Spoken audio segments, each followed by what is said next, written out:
Welcome back to Automotive Alchemy. Yep, we're back with another fantastic episode. I can't wait. Actually, we're going to talk about something that, me and the guest, who you know, John McAdams, back with me.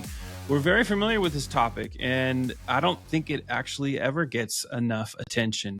So today, I think what you'll end up kind of hearing are some of the things that maybe are the making of like a blueprint for like an ultimate dealership website. We want to talk through some of the things that might be still trends. Some of these trends, it's funny, we would consider them trends, but they've been around for a long time. Tactics, but specifically for it's the year 2025. In 10 years from now, and you're watching this episode, it'll be interesting to see if we're still talking about things that we were talking about in 2015 or even the year 2000. So my name is Sean Rains. As always, I think I've never had anyone else host. It's always been me. Back with you. And John McAdams, Chief Revenue Officer at Dealer Alchemist. You just are the audience that always comes back for great stuff. And we do want to say at the top of this episode, everybody that watches and when you're downloading episodes, we really appreciate it. The podcast continues to grow. And so today, as we kind of talk about this blueprint of a ultimate dealership website, we're going to talk about things that you've probably heard about before, but maybe not completely in-depth considered around mobile first design. And do you guys use chat? And are you using some sort of artificial intelligence chatbot? So John's back, and I always want people to know that experience to me is like the greatest differentiator, and John has 30 plus years. And the thing that makes him that dual threat is it's balanced on both sides of our industry. And automotive, if you have 15 years or more on the retail side, running multiple stores as a general manager, taking them from, the red to the black, that is worth people's respect and attention. And then John also has all this great experience taking that retail experience into helping as a service provider. So welcome back, John. Yeah. Thanks for having me, man. I appreciate it. It's always good to be here and talk to you about these things, Sean. And hopefully the audience is coming back and enjoying the conversation that we have. My goal is the same today as it was probably 30 years ago when I got into this gig, which is I just want to help dealerships grow. And in my mind, that's selling and servicing more cars and making more money doing it. Yeah, you've always kind of been that guy. You've been the guy who I think before people started putting growth in their titles or the consideration of how they really wanted dealers to think of them, you were already doing that. When I first met you, that's kind of what I thought of you as. Like, you're a guy that can understand the kind of the nuanced detail and the ins and outs of anybody's operation and figure out places where they should grow. And sometimes that's, depending on what the dealership's going through, it may not necessarily be relative to their website or maybe what they're doing in paid digital, or might actually be something more fixed ops related. And that's where I think drawing from all of that retail experience makes you extremely valuable to dealers.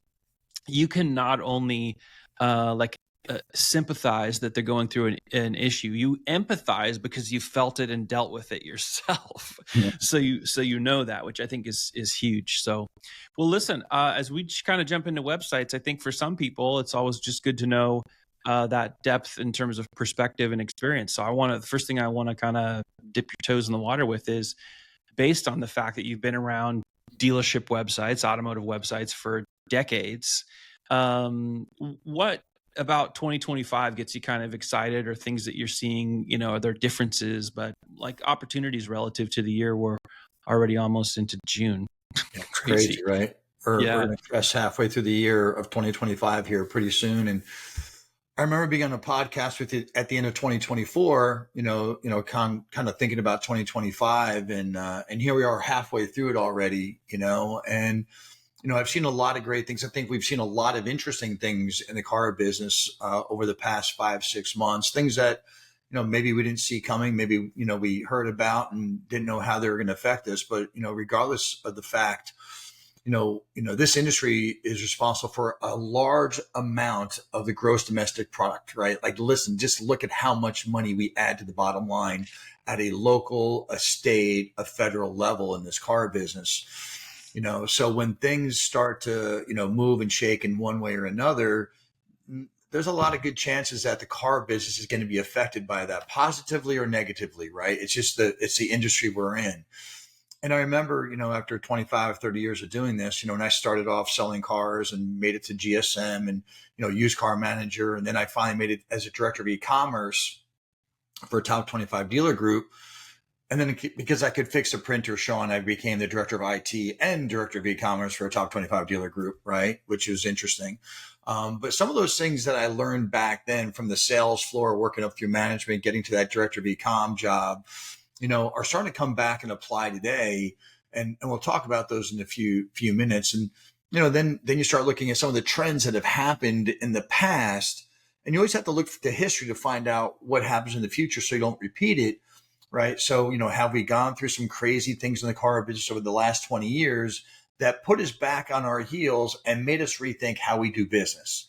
Has it made us rethink, if I can't acquire, any more new vehicles, or they're not going to ship them to me, or they're going to have high tariff taxes on them, should I shift my operations towards used cars?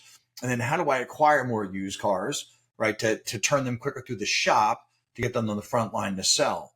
Or should I go after my fixed ops business and say, how do I really strengthen that part of my business? Well, I ride out this part of the storm, right? Because let's be honest, this is just another storm we're going to ride out. The auto industry is not going to disappear, and EVs didn't get rid of the internal combustion engine. The internet didn't get rid of brick and mortar dealerships. So, there's a lot of exciting things in 2025 that's really starting to really creep up, I would say, in a faster pace than maybe some thought of. And I'm gonna love and hate to use the acronym AI. I think it's way overused by people who don't really understand AI just because they think AI is cool. I remember when the terminology CRM was cool, right? And people didn't have CRM. And then all of a sudden, because I didn't have a CRM, maybe I was an ILM, an internet lead manager, compared to a customer relationship manager tool, right? So there's all these things out there in the business that, and I think you and I talked about it before. It's not that dealers are fearful. I'm not fearful. I don't think you're fearful. None of the dealers I know are fearful. We're frustrated to a degree, right? Because here we are again. I feel like Muhammad Ali showed up again, and they're gonna punch us 100 times. They're gonna see if we get back off the mat. The answer is yes, we are, because we always do. But I think AI has a huge part in this business. And what I would say to many people, if you're anywhere from a salesperson all the way up to the dealer principal level, now is the time to get on board and think of how you can use AI to your benefit, right? And not just from a vendor perspective, but think about this. I'm just going to throw something out there crazy, then I'm not sure if anybody's even thinking about doing it. Maybe some people are. You could upload your CRM data of unsold prospects or your DMS data of people that you sell and service to into a couple of AI tools and have it sift through the data and analyze the data and spit me out the top 10 people most likely to either upgrade their vehicle today, or top 10 prospects that are unsold based on the vehicles I have in inventory and the rebates incentives I have that should come back in and buy a vehicle. For some dealers, that's thousands of records, 20,000 records, 100,000 records, even 1 million records that, people would have to go through Excel and sort through and use all this, human, intellect to get through. But yeah, so think about how AI can help you and grow that entire process inside your dealership. And that goes on and on to fixed operations. It goes on to F&I. It goes on to sales. So keep that all in mind, that I fully believe that AI is here to help us in the car business. But Sean, I remember this moment in 2002, maybe even 2000, when the internet kind of cruised around and Google wasn't around. Like I've been here before Google was here, just for the record. Yeah. And I used a tool called Alta Vista and Metacrawler, right? And Google came around, and I was like, who came up with this stupid name of this, whatever it's going to be, a search engine at that time? I'm not going to use it because I'm way too sophisticated. And here we are, 20 years later, Google is the big gorilla on the roof, right? At that time, there was some fearfulness that the internet was not going to be here, so let's not pay attention to it. The other fact was that the internet was going to destroy the brick and mortar part of the business for the car dealerships. Well, guess what? That didn't happen either, right? Yep. So AI is not here to slow us down. It's not going to take over our dealerships. It can only make it better But as I'll say now, as I said then, if you lean into it, there's a good chance you're going to win. If you lean away from it, let other people be the pioneers, they will definitely win. And then we have to play catch up. So great things coming in for sure in 25 still. Yeah, and you mentioned a couple things. I don't want to bury leads. I thought it was really interesting that you shared a perspective that I think is unique to automotive in terms of embracing things that are adversarial or challenges that come rolling through, and one tsunami after another. And you mentioned tariffs, and that's like the current thing right now.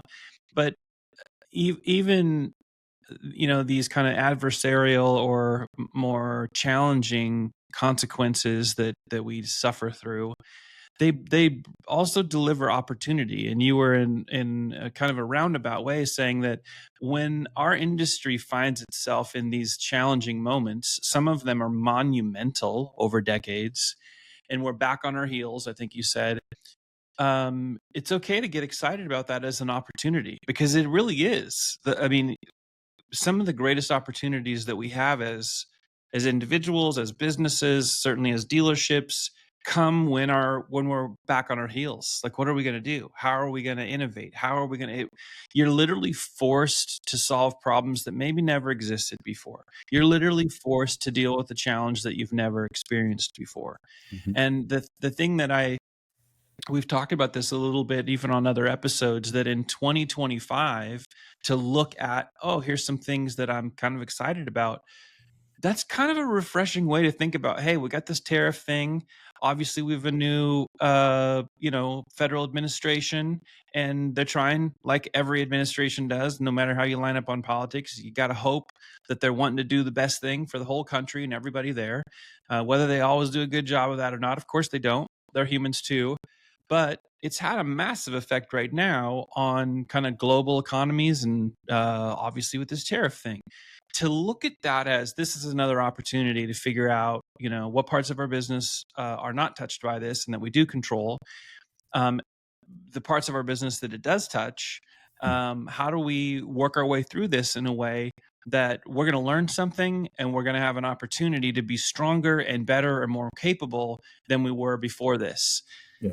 That's a really unique way of putting your mindset in the place where you're going to be a winner versus a loser. And so I wanted to make sure I kind of pulled that. Hopefully I was able to articulate what you were saying there, because that's what I was hearing is like, dealers have done this type of thing over and over and over. Do we like it? No, it's never fun to just keep getting like elbowed and kneed and kicked down to the carpet and like, more Band-Aids, and then you figure it out. Yeah. But I'll tell you what, that's probably one of the reasons why the automotive industry is so integrated into our country, the world, the gross domestic product. The automotive industry has been like that for a long time. Well, I don't think it would be if it wasn't an industry that's proven that it can actually take it on the chin and say we're coming back even stronger than we ever did before. So, and I wanted to make one other point just about AI, and I'll make it very quickly. Just last night, I started with a couple of friends that I got invited to be a part of, co-lead an AI study group, totally for free, that we actually told dealers like, hey, if you want to do this, we're going to do this in the evenings. And last night was the first meetup. It's going to go over, I think, an 8-week period.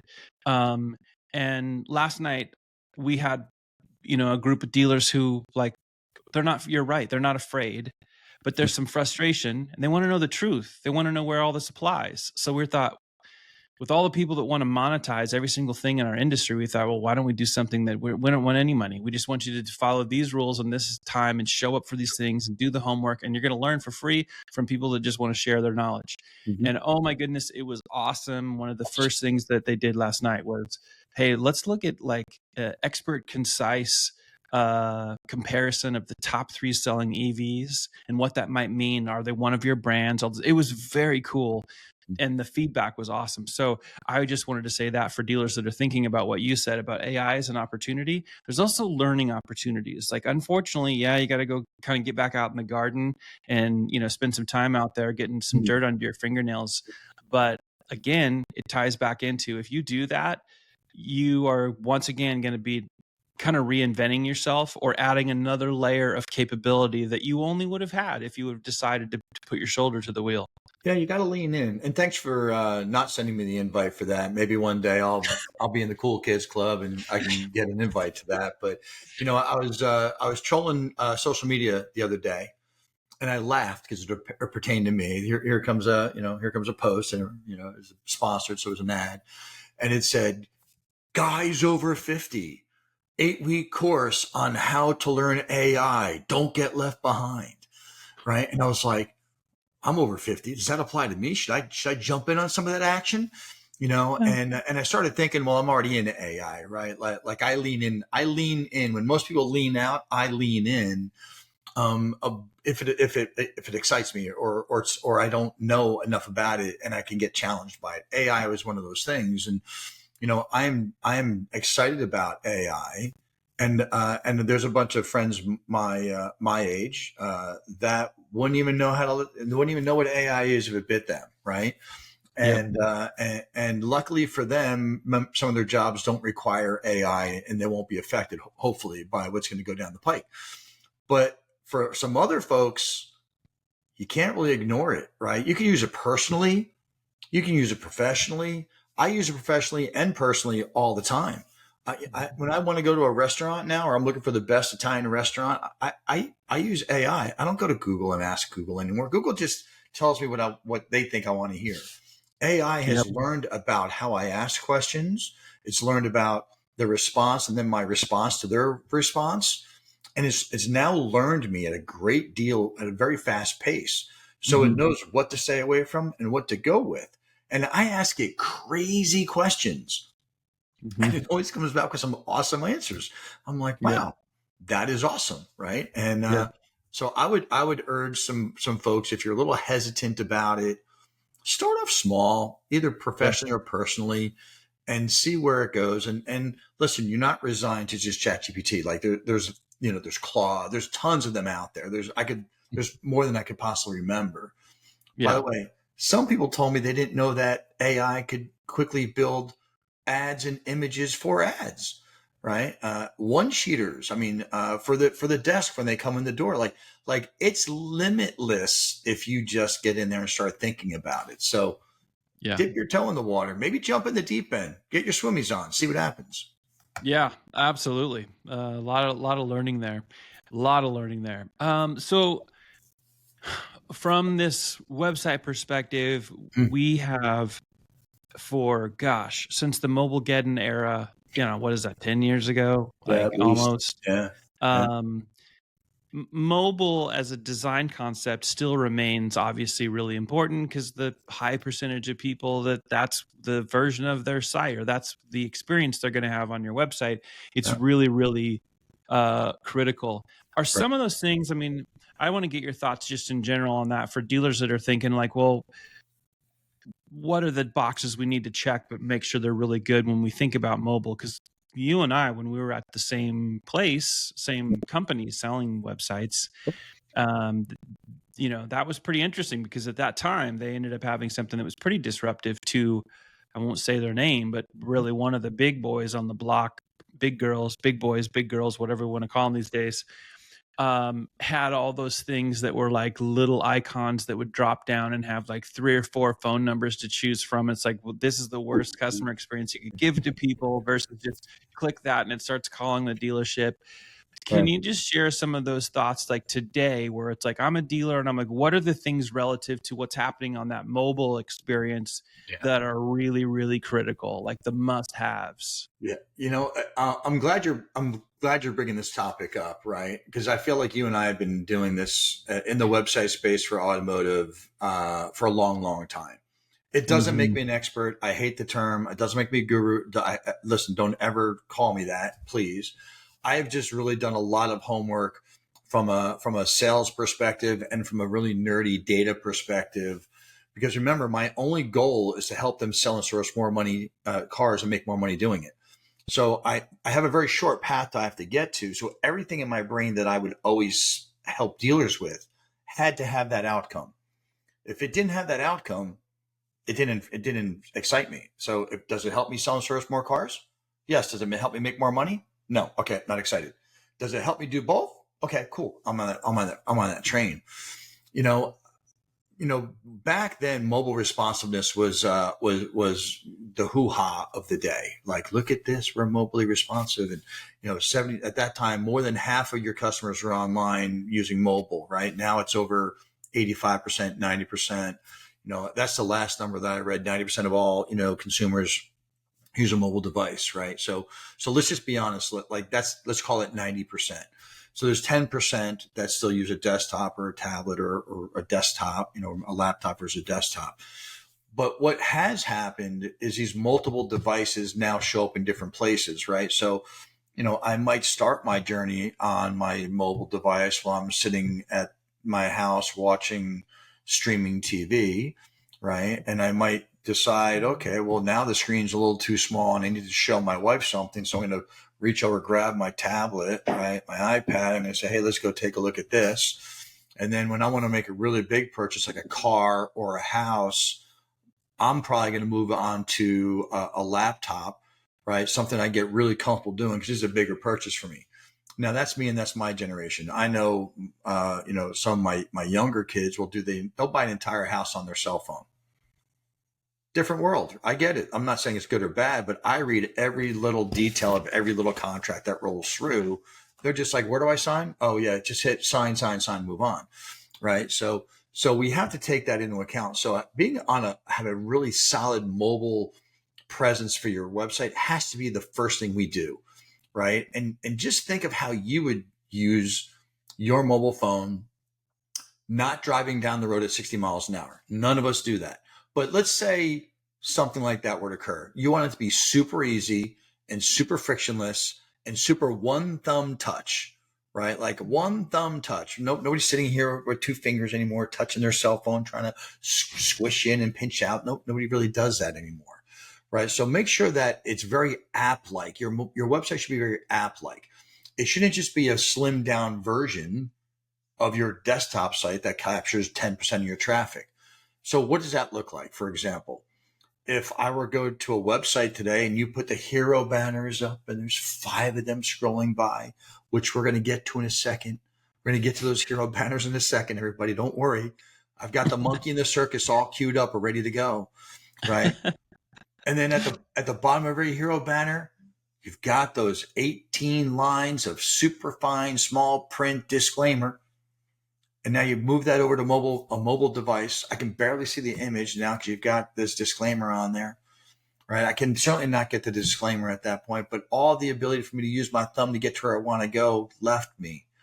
You frustrated me because there's more friction than I needed to. And why is this so difficult for me just to get to the X, Y, or Z, model or the trim that I'm looking for? I'm in a hurry. We're all in a hurry. Make it easy, make it frictionless. So, in the past, and I am guilty of this, Sean, and you're probably guilty as well, but I'm not going to throw you on the Titanic with me. Back in the day, hero banner, this for $289 a month, that for $349 a month, that one for $549 a month. And they scroll by. And as dealers, we're like, oh, that's awesome.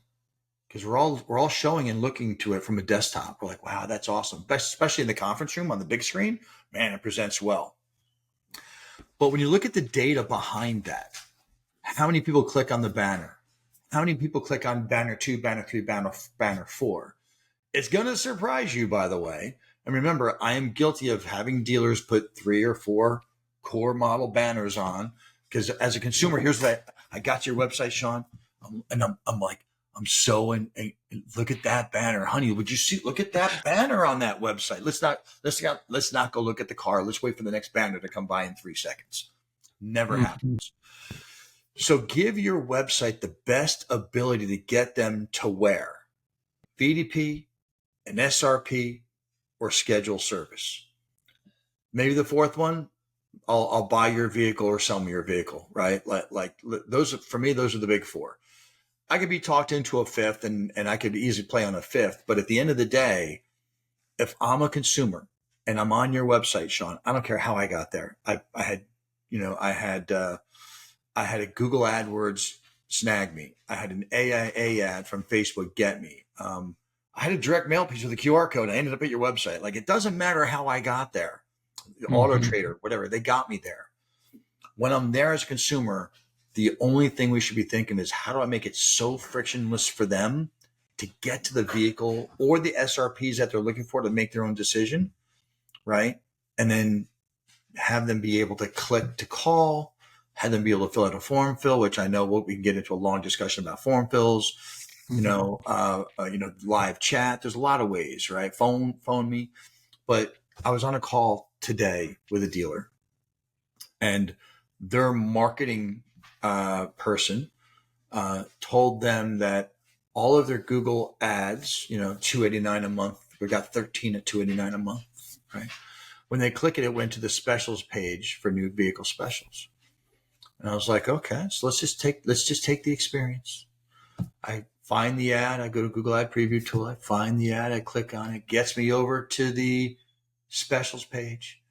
In this case, I was looking for the model that was 4 specials deep on the banner ad. So I had to do some scrolling to find it.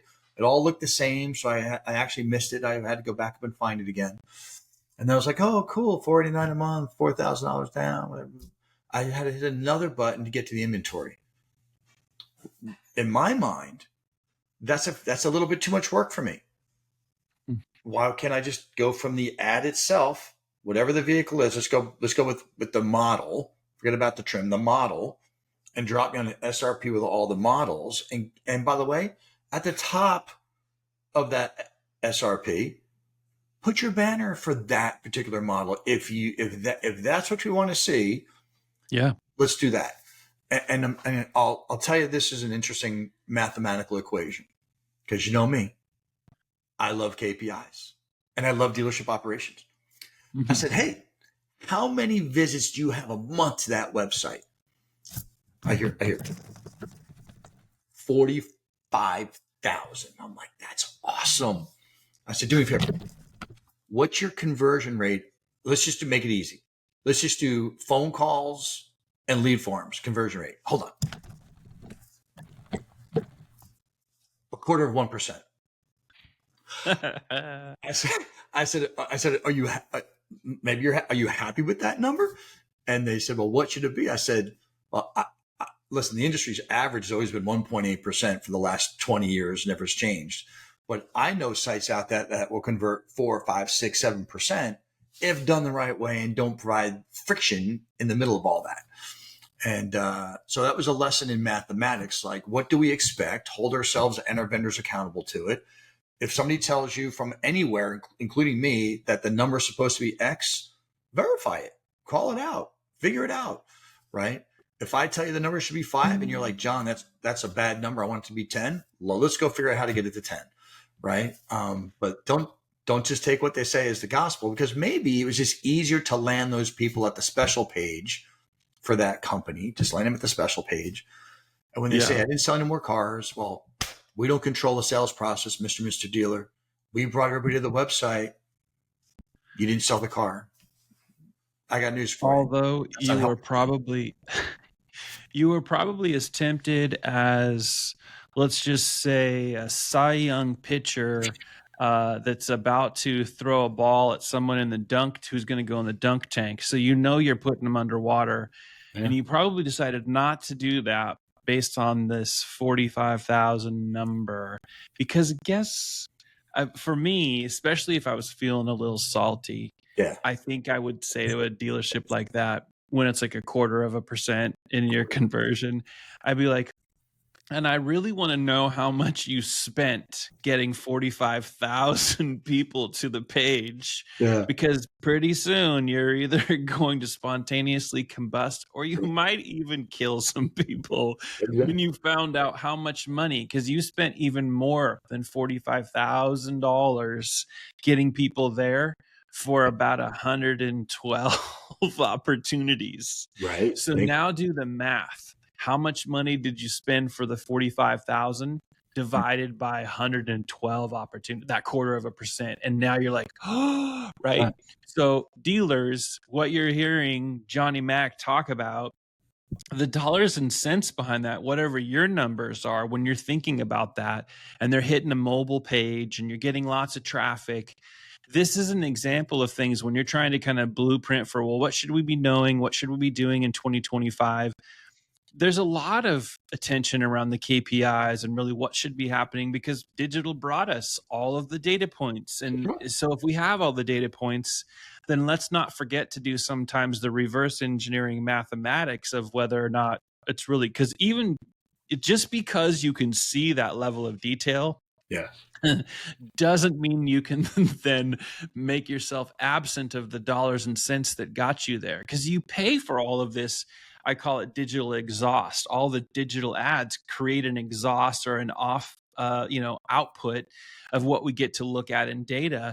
But usually the way that we talk about it from a investment and all the dollars and cents, we never steer towards the, do you know how much money that you just wasted because you didn't know the difference? And I'm not dunking on dealers here. Like, it sounds like we're dunking on dealers. Yeah, this is us talking about something just candidly because it's a point of awareness that you're not going to go and hear people talk about on a panel. You're not going to have a whole bunch of website providers jump up and talk about that part of things because it's uncomfortable. There are always some kind of uncomfortable truths out there. And before we completely leave mobile, one of the things that I think is great that you're also talking about is and friction is kind of the common term for it. And I use that sometimes. And sometimes I just say, it's just the simplicity. Like, don't make the experience of your website, whether somebody's using your website from their mobile phone, tablet, desktop, regardless of where they're going, but maybe especially on mobile, don't make it feel like it's some kind of virtual fun house where you're making people step through hoops of like, well, I clicked on the phone thing and now I got to choose from numbers, or it's got to be simple. You click on that. I mean, the sites you guys build, John, I mean, if I touch sales and that phone icon, it just says, I want to call the dealership. It just will call the sales number. It will call the service number, wherever I'm trying to be directed. That type of design is really important because of why it removes friction or it keeps it simple. And it's the same thing for being able to access what you kind of articulated of the most valuable things that are going to happen on a dealership's website anyway. All of those things have to have a very low barrier to entry or a low barrier for your beloved website visitors, by the way, that you pay for that are not cheap to get there, that you don't end up turning them off before you got the opportunity to show them all the stuff that they came there for in the first place. So, so remember that, dealers out there, when you're thinking about the mobile experience, simplified. You're paying for people to get there. Even if you're like, oh, they came organically, you're still paying. You got to have some sort of SEO effort or something in play. There's still cost to get them into that experience. And if you have a design that literally repels them before they had the opportunity to see what you brought them there for in the first place, you're doing yourself a great disservice. So let's talk a little bit about navigation. It's actually my last comment's kind of a good segue into this, because having navigation is really intuitive, meaning it's super, super easy. The aesthetics on the website, you want your website to look great, but you don't want to choose so much style that now all of a sudden the user experience is more difficult, but it looks cool. And so I want to get your thoughts on that as well. What's working? What are some of the things dealers should be doing and keeping their eye on? Yeah, simple is better, honestly. And I know that sounds easy, but it's actually quite difficult sometimes. And it's difficult only because our historical nature of what we've learned over the past 25 years, when digital became what it was right at the time. It has evolved and it's now changed. So now it's where it's wrong. Yet we still hold on to these older concepts, the banners that we talked about, older concept. It's how I did my newspaper. So I'm going to put that on my website, right? Makes sense. Makes sense at the time. But that doesn't apply today. When we build websites simplistically, not only from the home page, but to the SRP and the VDP page, on the homepage, you should build it as if the shopping experience from the consumer side mattered. Remember, there's only 4 or 5 things that they're going to do at my dealership, right? They're going to buy a car, buy a used car, buy a new car. They're going to schedule service, or they're going to want to sell me their car. That's about it. That's 98% of what they're going to do at my store. So why don't we just give that to them up front and not make them hunt around through sub menus, or maybe that's under financing, or maybe that's about us, or like, listen, it's important to have those navigational tools there for the people that still need that. But for the ones that are coming to your website, for the first time, that decided on that brand that you sell and decided that you're the store I want to begin my journey with, let's not make it more complicated than it needs to be, right? Let's give them those quick CTAs off the homepage. But even more important, Sean, like when we use Google Chrome or Firefox or any of the engine browsers that you use, there's always one thing in common. There's a box right here, and you just start typing what your brain's thinking. I'm looking for blah, blah, blah, blah, right? How do I fix blah, blah, blah, blah? Where's the red, used, blah, blah, blah, blah, right? And if you transfer that theory back over to websites in the car dealership world, why would we not do the same thing? Put a Google-like native search button bar at the right there in front of people, easy right there, so they can just type what they're looking for, because that's how consumers do everything else online. Forget about the car business for a second. You go to Amazon, you just type what you're looking for. You go to Google, you type what you're looking for. You go to Firefox, you type what you're looking for. You go to Tesla, you type what you're looking for. By the way, not a big Tesla fan. For all you Tesla lovers out there, sorry.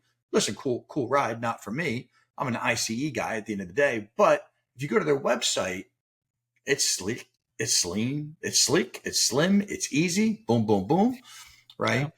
And that's what we have to really build it off of, right? It's not the way we used to do business. It's how people do their consuming today. If I go to a new SRP page, and we've always got these filters on the left-hand side, we all do, who build websites. Why do we want another click? If I want to click on a Model 1, Model 2, Model 3, shouldn't it just auto respond with what I'm clicking? As I click it, it should just change all the vehicles in my search over here. Why would I have to do all that and then go down and hit the search or the search button to then have it paint on the right hand side? I was on a dealer website the other day where I had to first click the make, but I was under new, and they only sold one make. Why am I doing this? And then I hit search, and then I had to go back. I had to go to the model, and I was looking for 2 different models, but I couldn't select 2 of them. I had to select 1, hit search, select 2, hit search. And the whole time, when I hit search, I could, update filter. I could see the whole thing on the right hand side change. And I said to myself, I don't have that experience anywhere else in my entire digital world. Mm-hmm. I don't have that anywhere else. So how do we still have that today? And I reverse engineered it, to use your term. And I said, well, maybe that's the way it should be done. And I looked at it for a long time. And then I got really techie, geeky, nerdy. And the answer was no, right? The answer was absolutely not. I was literally, that was providing so much friction for me. And that's what the one thing we're trying to solve, right?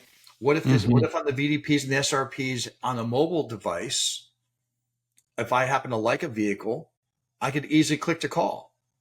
And some people will tell me, well, I do have click to call, John. You just got to scroll all the way back up to the top and then go to the header and go find that little icon for the phone. And I'm like, but I'm not driving down the road at 65 miles an hour.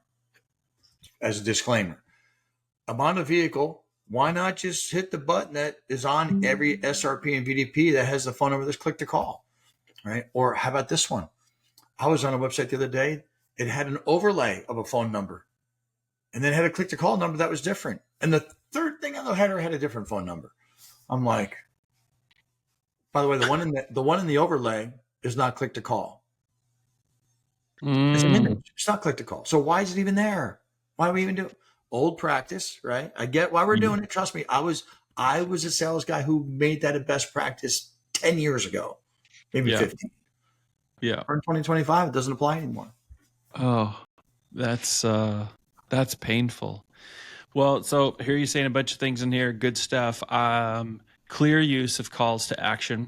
I every time I hear like CTA, it doesn't matter. We have so many acronyms. But I always feel this burden. I guess the old dealer superhero side of me. I've always wanted to be the Batman to the dealer's Gotham. I always feel like I always have to repeat, like, what do all these mean? So for you dealers that don't know, most of you do, but maybe some of you have no one's ever told you. It's a call to action, and you have them all over your website, right? And some of your website providers, just out of the box. That's the way your website comes. It's like it's filled up with a bunch of them. And sometimes you've got multiple CTAs on the homepage and to different for different purposes. Oftentimes you're going to have multiple calls to action on the search results pages or SRPs, also on the vehicle detail pages, but they can be overutilized.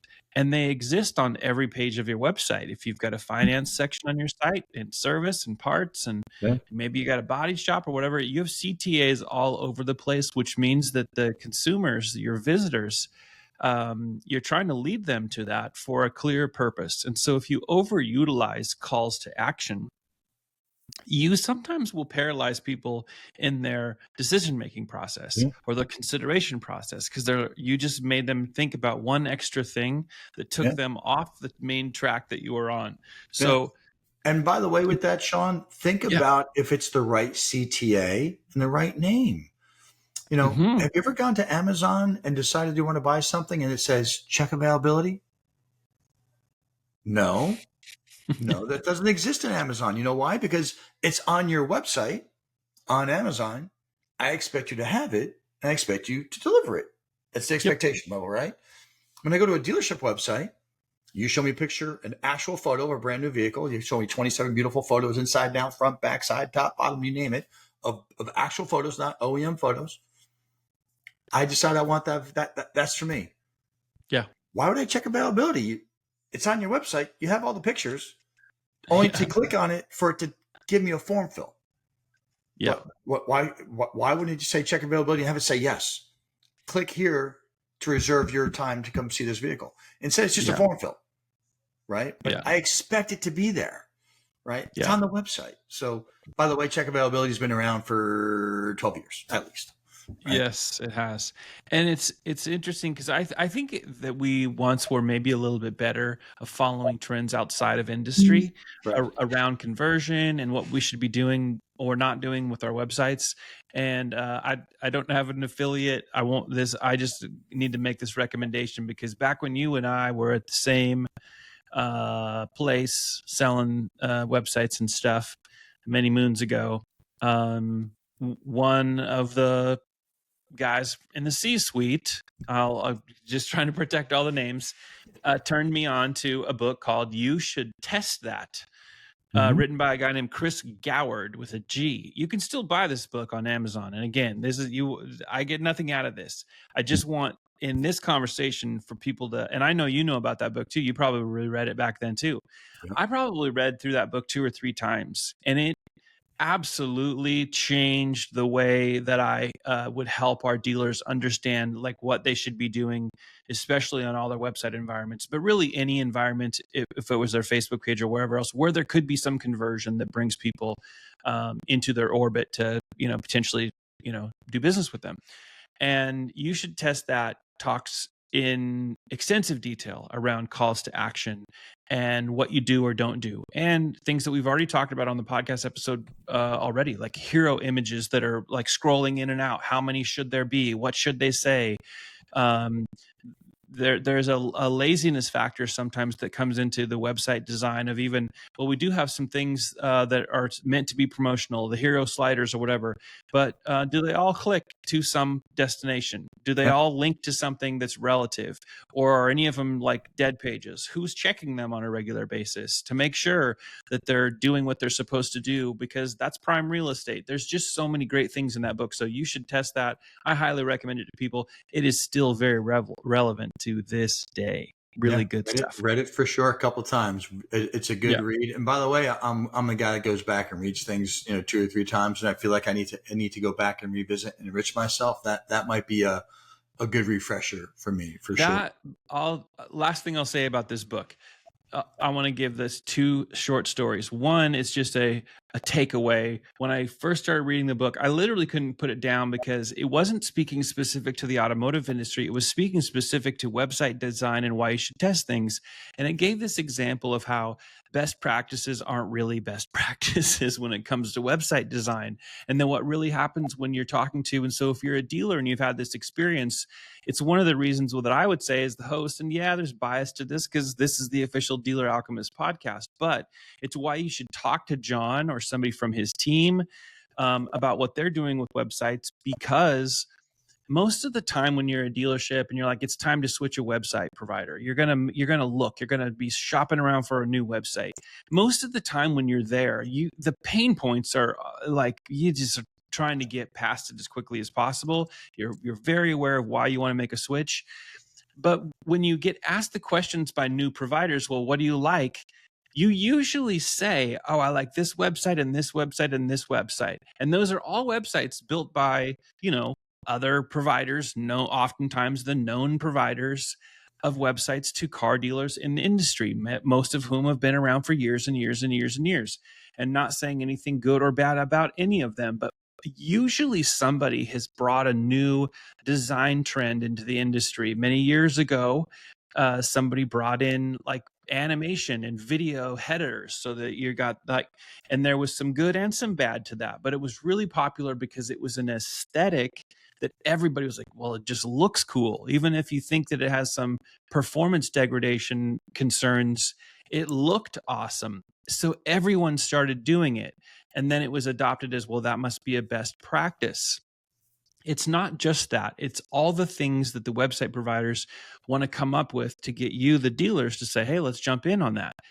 Again, that doesn't necessarily mean it's bad, but it also doesn't mean that it's a best practice. Unless it's proven by enough relevance, meaning a lot of data to say that it does this one thing, it's just a new thing. So it might be cool. It's a new thing that it's a new trend, but it's not necessarily a best practice.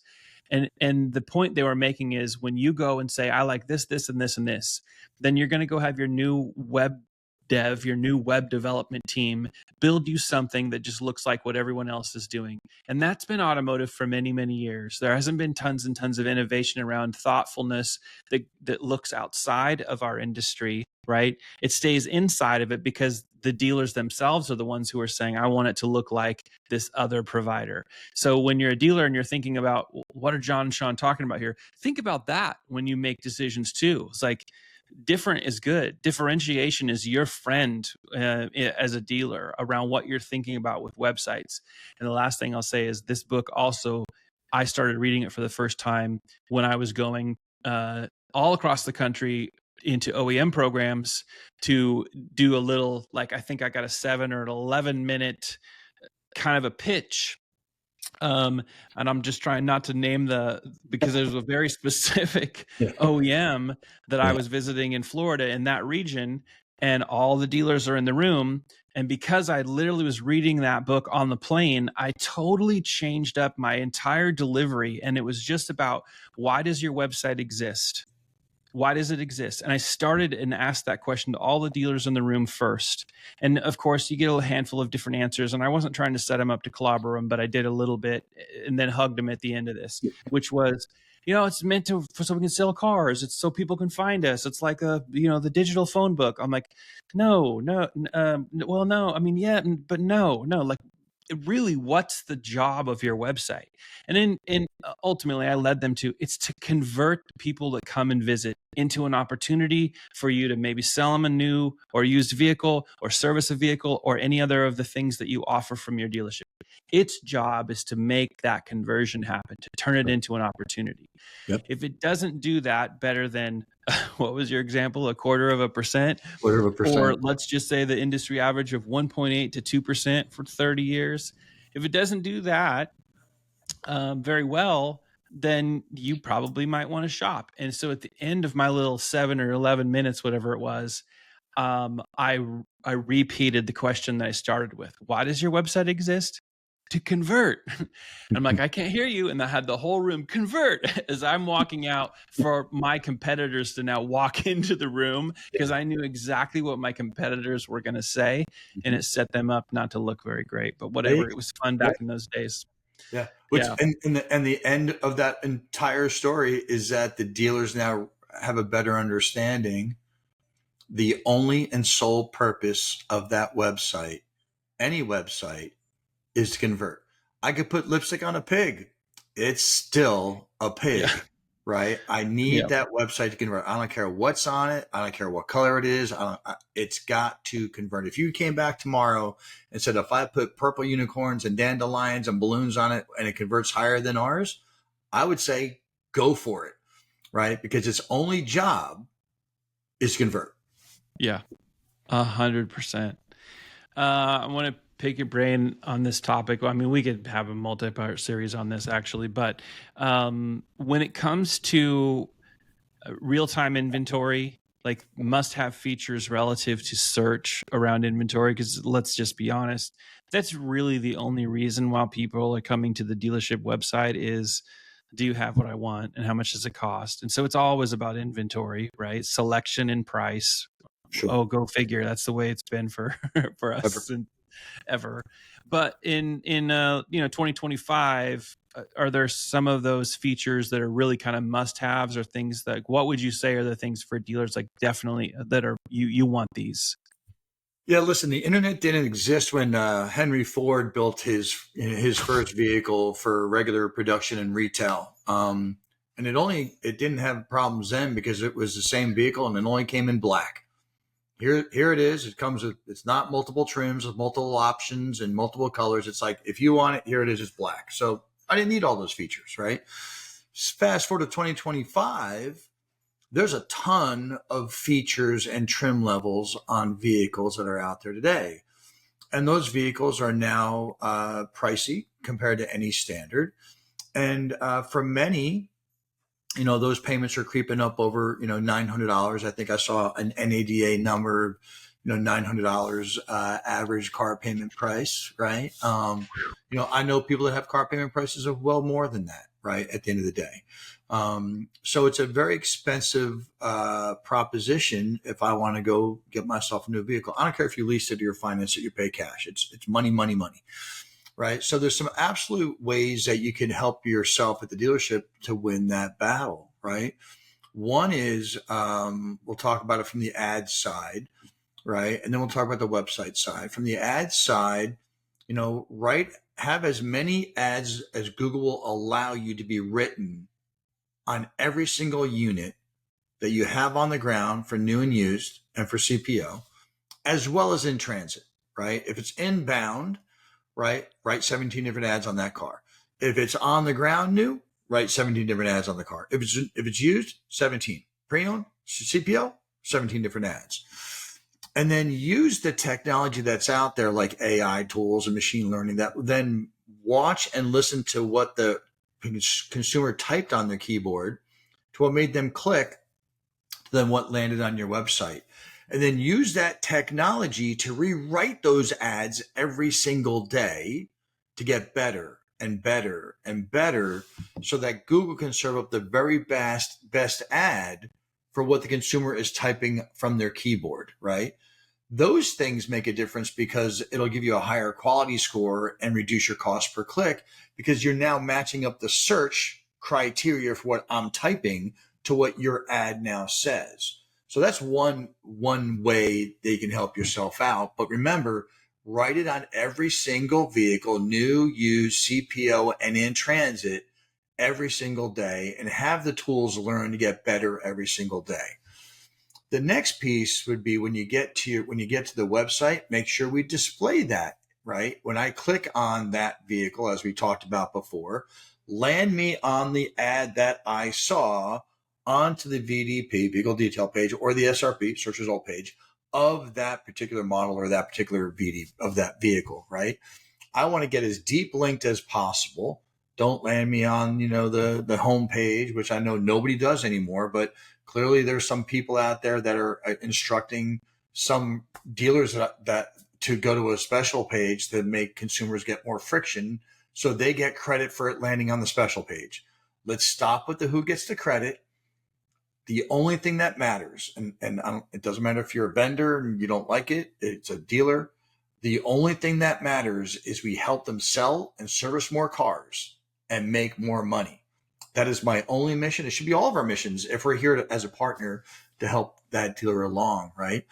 And and make sure that all that inventory that is inbound is getting those ads and is also displayed on the website. I go to websites today and there's no inbound, right? There's no in transit. I'm like, but I know you got 15 of these coming in. Why aren't we trying to sell it? And the other thing is, which I know a lot of places do, is if you don't have it inbound and you don't have it on the ground, let's not write an ad for it. Let's not spend any money for it. But it's a core vehicle, John. Once again, do you have any on the ground? Nope. Do you have any inbound? Nope. Is the dealer going to let you swap in and out, even for a check for a car for a car? Nope. So why would we spend money on a vehicle ad for a vehicle we don't have and no chance of getting as a dealer swap or from the manufacturer just because 2 weeks ago or a month ago or 2 months ago you had 15 of them, right? Have these technology pieces work to your benefit. If you don't have any inbound, none in transit, don't write the ad. But you shouldn't have to go home and think about that to tell your agency or your marketing firm, your ad tech firm. It should just happen. Because if you ran a dealership like I have, and I know you have, Sean, then I wouldn't be spending any money on any advertising for any cars I couldn't sell. I wouldn't do it. But we have to transfer that logic on the showroom into our marketing practices. I love it. And just to make sure that the record is straight, I didn't run any dealerships. I sold cars, but for somebody like you. That counts, man. That counts. I would have. Yeah. So, and I only did it because I got tired of people like you saying, have you ever sold a car in your life? That's what I would get back in the early internet days when I was a whippersnapper. Have you ever sold a car in your life? And I didn't know what. I'm like, no. Have you built a website in your life? What are you going to say? I wouldn't have ever said that, but it was like, this guy clearly doesn't want to talk about this internet thing. So, fangled internet. Yeah. That's where the Hot Wheels whole story came from, man. You know that probably, but that's, that was my way of, saying, okay, fine, I'll take my medicine and I'll go actually sell cars. And, I'm glad I did that, because I very quickly got to being in those same roles. And somebody like, have you ever sold a car in your life? I'm like, yes. And I've also been a service writer. And clearly I can talk about these other internet related things with you too. So good stuff. Okay. So there's a lot of things that people talk about when they're talking about kind of coming up with blueprint ideas, like what's the ultimate kind of plan for your good website, and it's going to work the best it can in 2025. And there's always been lots of talk about lead generation tools, some that are, built natively by the website provider in-house. And then of course, gosh, I mean, you and I have talked about this probably on the podcast, all the way back to Steve Krim's the first person I remember doing it. Old Screen Crafters, little bubble that would float around your website, looked awful. Another website provider kind of started doing the same thing, copied that. That became a lot of how people would be like, hey, we're going to guarantee this big boost of your leads on your website, because those monetary offers to the consumer oftentimes psychologically drive conversion more so than maybe the terribly built website. So I wanted to get your thoughts kind of on lead gen tools, whether it's simple, like just making click to call faster. There's a lot of AI chat bots. There's just still regular kind of chat stuff out there. There's so many things, finance apps, digital retailing, all kinds of stuff. Is there a must have? Is there a sweet spot here? What would be your guidance for dealers? I would say no matter what it is, you always inspect what you expect out of it. regardless of what anybody tells you. Some of my favorites are ones that are dynamically intelligent, which means things like, and I didn't use the word AI, but maybe it's a phrase I created, dynamically intelligent, who knows? For example, with technology today, we know your online shopping habits. Everybody does. I mean, listen, it's out there, unless you're going to strip your whole computer out, live behind a VPN and live in a mushroom cave somewhere. People are tracking you, right? Mm-hmm. Let's just be honest with it. So if it knows that Sean Rains was on other automotive properties online, looking at X, Y, or Z vehicle, right?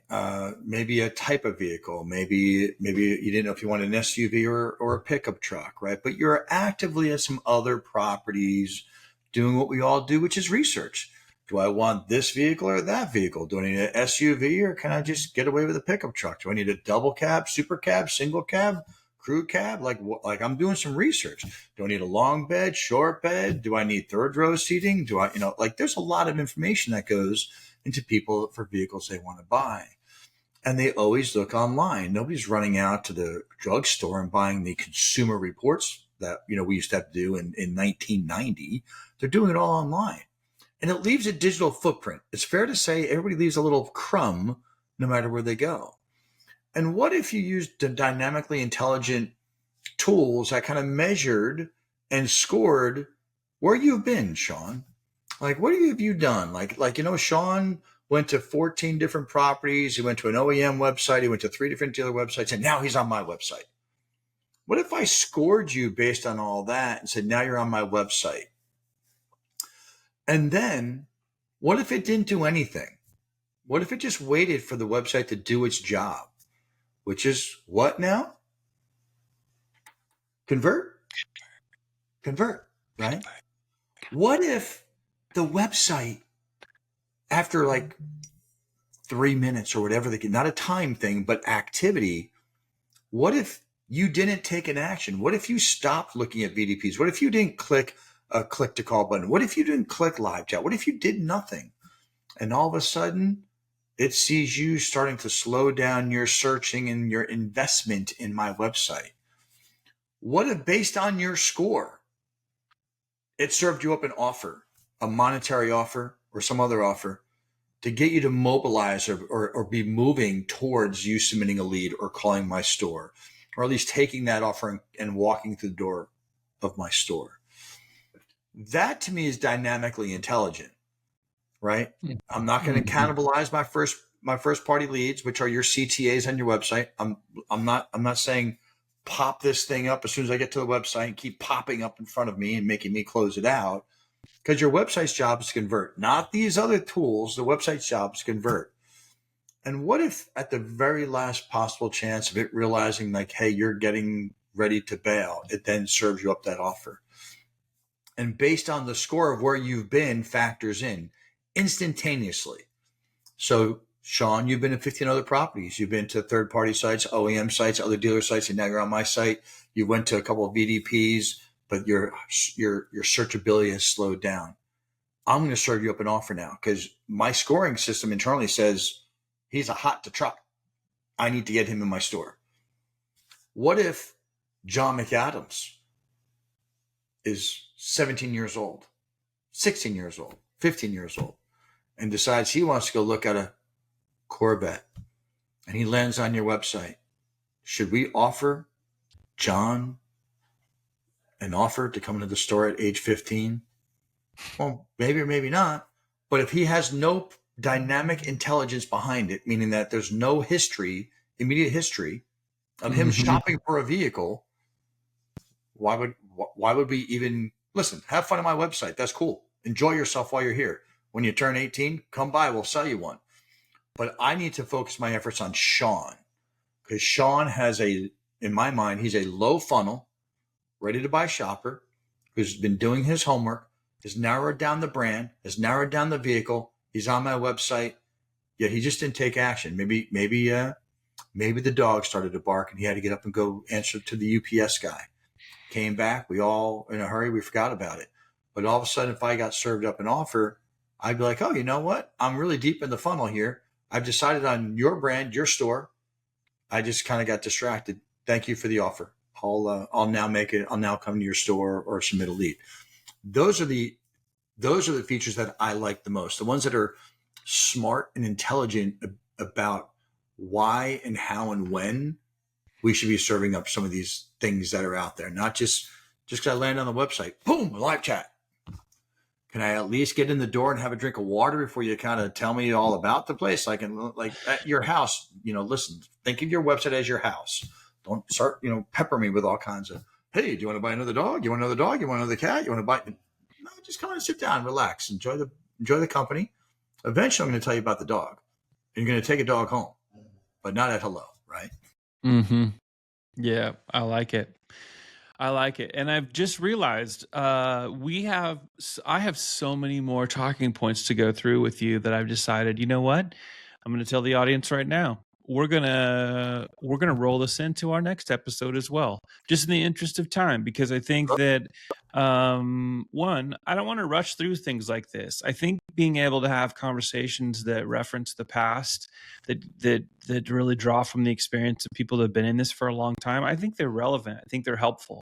And I know that some people, because I get this feedback, I know you get some of it too, but not everybody watches the video versions of these. There are a lot of people that actually listen. It's on listening. And so that's good. And so I just want to let the audience know we still have a few things to get through. I still want to talk to John about trade-in, the trade-in. There's obviously been a big part there.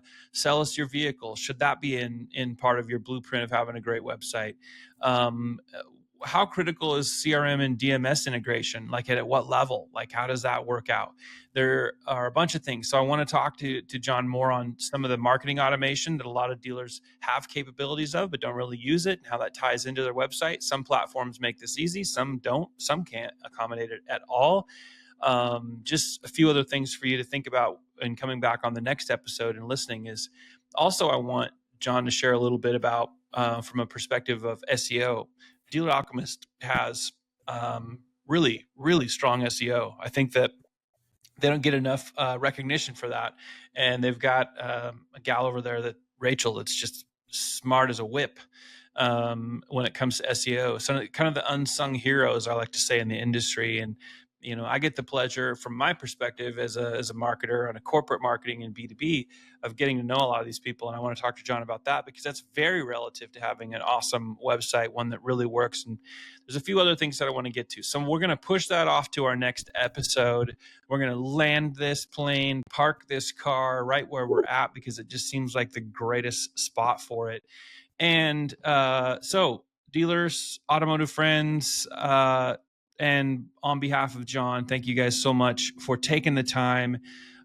You guys know this. John's interest in helping dealers is literally, he wears it on his sleeve. It's what he does and why he does it. It's your success. The reason why he's been so successful is because he's really, really good at it.